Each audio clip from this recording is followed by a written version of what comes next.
Hi, everybody. Happy Monday, September 10th here.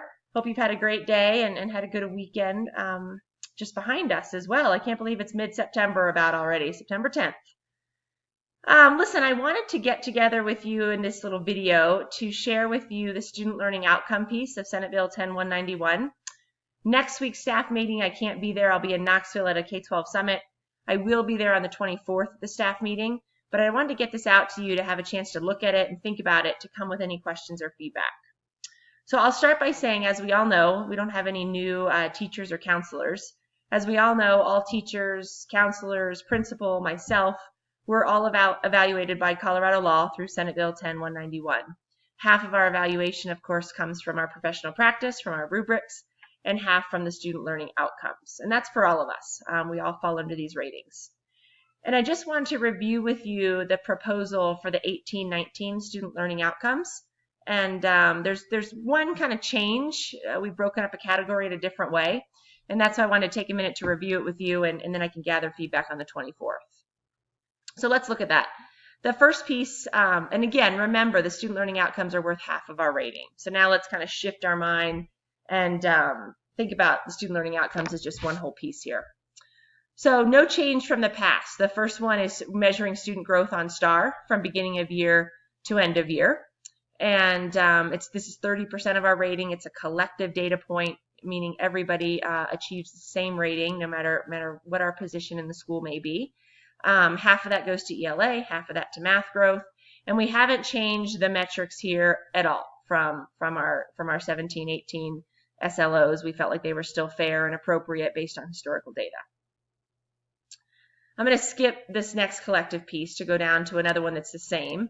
As we know, the individual piece of this, which is half of our student learning outcomes, are our passing rates. And really, it's a measure of student achievement and growth on your curricular assessments, and we measure that, of course, through your passing rates.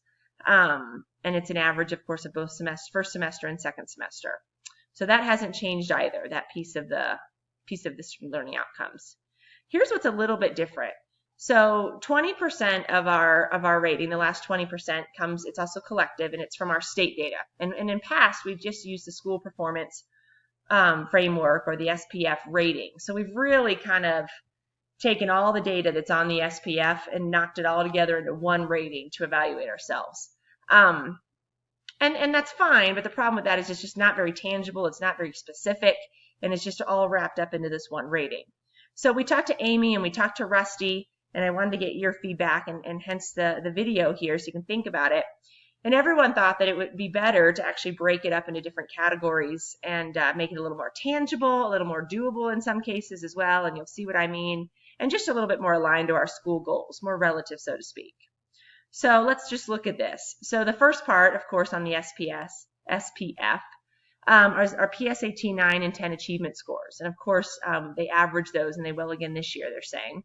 So to hit the expected growth category, for example, here in yellow, we would get a meets rating in ELA, and these are the ratings on the SPF, so it's the same language, and an approaching rating in math. So that would be expected growth based on kind of where we're at and school goals. Now, hopefully we'll be higher than expected, and one of those would even be a higher rating, like math might hit meets. And then if we dropped in one of those, then we would be lower than expected for that area. Same for SAT achievement. Again, based on where we're at and our goals, expected would be meets in ELA and the approaching rating in math. And all of this would come from our SPF, from the official state ratings. Again, higher than expected when we move up in one or more, lower than expected if one of those drops. Growth, PSAT to SAT growth, same thing. We hit almost, actually exceeds in ELA and approaching in math this year. And I think this is a place we could actually really quite easily jump to here if we can get to meets in math and that growth. But similar ratings across the board here. And this is the one I really like, is the graduation and dropout rates. So when they're wrapped up into the SPF, it's a really hard metric to hit, right? Because we're does not meet until we get to like an 85% grad rate. But our school goal is that we keep up with this 5% increase in graduation rates and at least a 1% improvement in our dropout rates from the year prior, which we've been hitting year after year after year for the past 4 or 5 years, which is great. So that would be expected, that we continue to do that.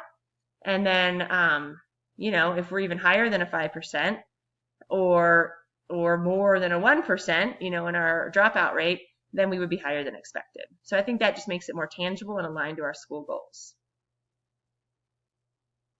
All right, so I just want you to think that through. Again, the rationale in changing this into 4 little categories instead of just the one big wrap-up rating is to align to our school goals, be more tangible, and just a little bit more understandable in what we're really going for. It'll still be a total of 20% of this area. Each category would be worth 5%.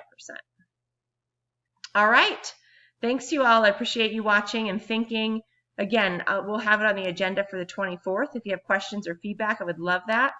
And if you want to write me an email before then or call me, that's great too. Thank you.